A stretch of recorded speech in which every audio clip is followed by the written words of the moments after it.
What's good, YouTube? It is your boy Big Cool coming to you from Colossal Sports TV, and I am back with another video. Let's get to it, man. Jared, the real big baby Anderson, looking to retire at 27. I mean, damn, dude, only 23 years old. It ain't like he accomplished much as a professional boxer yet, and he is just shortening his window. Some people say, 30, 32, 30, whatever. He's saying, look, 26, 27. I'm like, all right, bro, I feel you. I'll post a link in the description from 3kingsboxing.com so y'all can check it out. But my man, look, he only 14-0, 14 knockouts. He's yet to have a significant fight as a professional. But if you read the article, my man said, look, I've been doing this since I'm 8 years old. Since I was 8 years old, I'm burnt the hell out. And obviously, boxing is a very brutal, taxing sport, not only on the body, but also on the mind. You have to sacrifice a lot. You have to show an unfathomable amount of discipline and focus and dedication to be the best you can be. And even then, in the sport of boxing, that's still not good enough, because when you're dealing with people that can hit you and knock you out with one punch, it can derail a whole lot of things. But this guy is one hell of a fighter, 23 years old, from Toledo, Ohio. He gonna be fighting now. Also share the link. Former IBF heavyweight champion, Prince Charles Martin, 37-year-old, who fought last September, stopping Devin Vargas. Prior to that, he fought former world title challenger Louis King Kong Ortiz, dropped him twice, had him hurt before King Kong Ortiz snapped out of it and put Martin down and out in the 6th round. But it's going to be an interesting fight just because Martin is a big heavyweight. I think he's 6'5". He has very good power. As I just mentioned, dropping Ortiz twice, has 26 knockouts in like 30, 31 fights. So that is the only intrigue in this fight, because I know Anderson likes to stand in the pocket and fight, trade. He has hellacious power. Like I said, Martin has hellacious power. We've seen Martin dropped, hurt, and stopped. So that wouldn't be surprising if, he's another, victim of Jared Anderson. But Jared Anderson, is talented as he is, as promising as he's shown to have a bright future in boxing. He likes to be in firefights. And they say the last thing to go on an older fighter is the power, especially if you're known for your power. And Charles Martin has very good power. That has been proven throughout his career. So if he's able to clip Anderson, it's going to be very interesting to see how the young bull reacts. You know what I'm saying? We've seen Whyte-AJ go through it, get dropped, get up, and overcome. We've seen, 10 plus years ago, David Price, former UK Olympic gold medalist, had a lot of hype behind him. Tony the Tiger Thompson, old ass, put him down not once, but twice. Just stopped him in both of their fights. And we've seen numerous other fighters, young fighters, get stopped by some veterans in the sport. But it's gonna be interesting, man, to see if he can make easy work of Martin, which I expect him to do. But if he can do so without any adversity, is Jermell Charlo gonna be doomed by ring rust and inactivity when he takes on Tszy? We all know these guys were supposed to fight January 28th, but Charlo suffered a broken left hand. He was sparring. He went into detail, threw a good punch, felt something pop immediately, knew something was wrong. Went in, got it in MRI, x-rayed, and they confirmed it was a broken hand. Since then, because a lot of people didn't feel Tszy was ready for Jermell at the time that they were scheduled to fight. Tszy, the soul taker, has taken the soul of former WBC champion Tony Harris, stopped him in round 9. I mean, he systematically broke him down, which is no shock.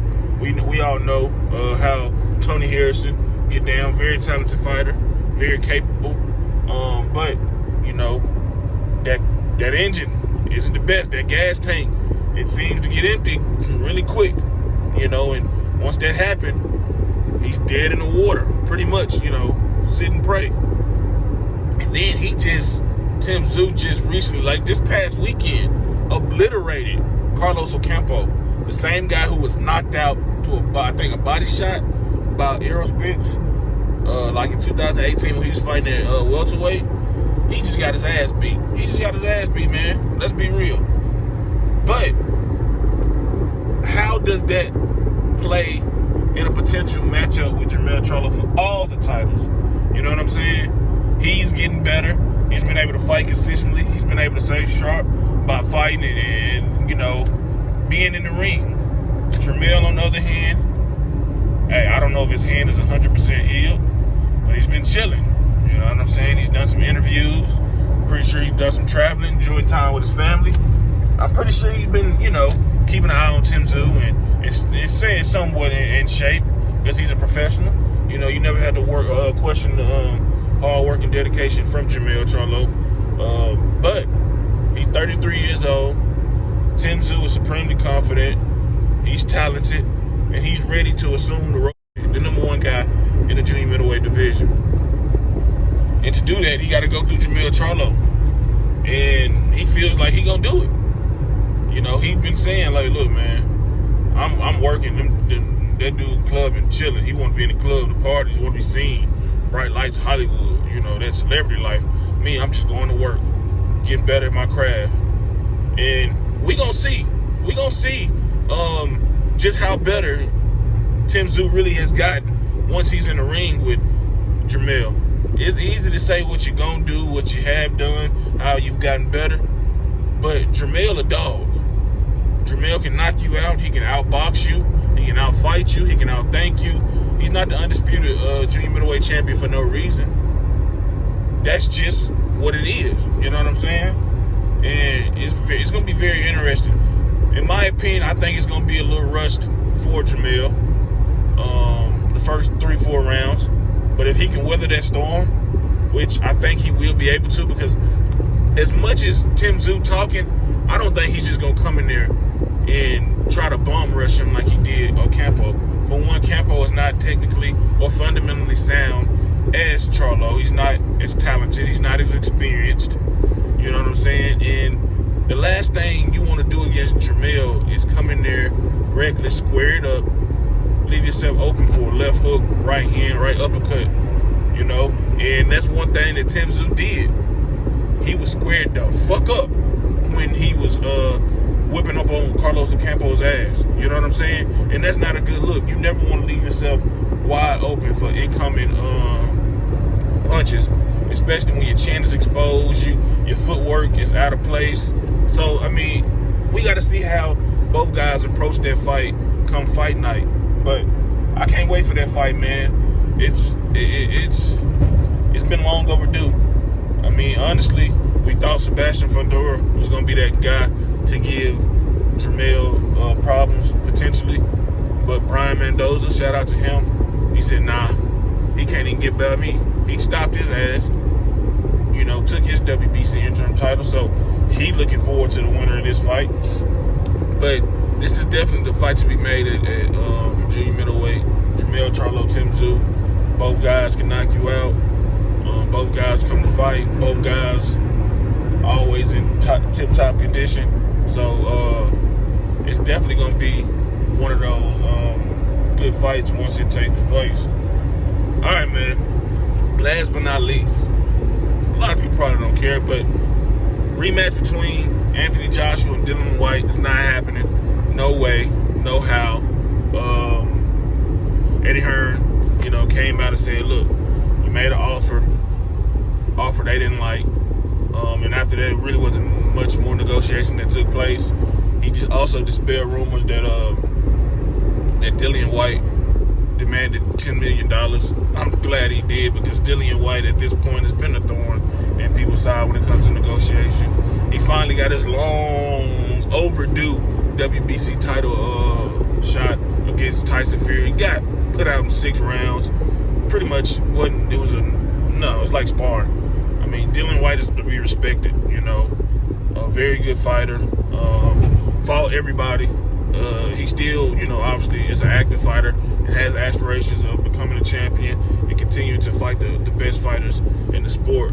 But this guy definitely needs to move on from talking about fighting Anthony Joshua. They can never get it done, you know, when they want to. You know, for whatever reason, Dillian Whyte feels entitled to have these big purses when he hasn't been a champion. He's been a respectable contender. He's been an interim champion, been the #1 WBC contender. He's fought Rivas. He's fought Povetkin twice. He's fought Joseph Parker. You know, the guy is a tough as nails fighter, and he will fight you. But, you know, he's not that dog. He's not that guy to be demanding any type of monetary numbers that's out of his range. But, man, let me know, man, who y'all like to see Anthony Joshua face? Anthony Joshua, former 2-time unified heavyweight champion. Big fish deal, you know, over there in the UK. Probably on the bigger fish in the UK is Tyson Fury, figuratively and literally speaking. But, you know, who'd y'all like to see Anthony Joshua face? We know the rumors of him facing Deontay Wilder, the former WBC champion, are out there. It seems that they're going to be fighting in Saudi Arabia in December, which is great. But in the meantime, between time, who'd y'all like to see him fight in a Stay Busy fight? Let me know. Don't forget to like this video, subscribe to the channel, turn on those notifications to be notified every time your boy upload content. Drop those comments in the comment section down below. Until next time, I am out. Peace.